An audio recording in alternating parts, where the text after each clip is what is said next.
সিলেট মহানগরের একটি ম্যাচ থেকে শিপু মিয়া নামের ৩০ বছর বয়সী এক যুবকের গলায় ফাঁস দেওয়া ঝুলন্ত লাশ উদ্ধার করা হয়েছে। বৃহস্পতিবার ২৪ আগস্ট বিকেল ৪:৩০টার দিকে আম্বরখানার গোল্ডেন টাওয়ার সংলগ্ন বাড়ি ম্যানশন নামক মার্কেটের তৃতীয় তলার ২৩৯ নং কক্ষ থেকে লাশটি উদ্ধার করে আম্বরখানা ফাঁড়ি পুলিশ। শিপু সুনামগঞ্জ জেলার দিরাই উপজেলার ভরার গাঁওয়ের আব্দুল লতিফের ছেলে।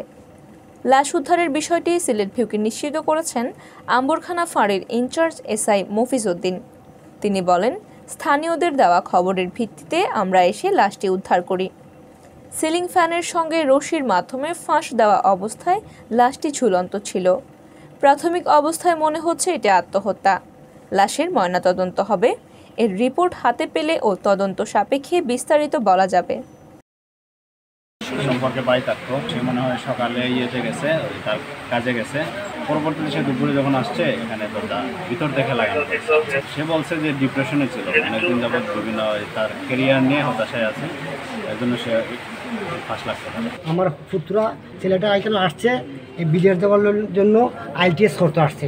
দুপুরে 2টায় ফোন আইছে, আমার লন্ডন থেকে ফোন আইছে, আমার বাগনায় ফোন দিয়েছে। ফোন দেওয়া হয়েছে, মামা আপনি জান চাই আমরাখানা বাড়ি মেনশন গিয়া দেখুন চাই শিবলু বিলে মারা গেছে। ছেলের বাড়ি হইল দিরাই, গ্রামের নাম হইল বরার গাঁও।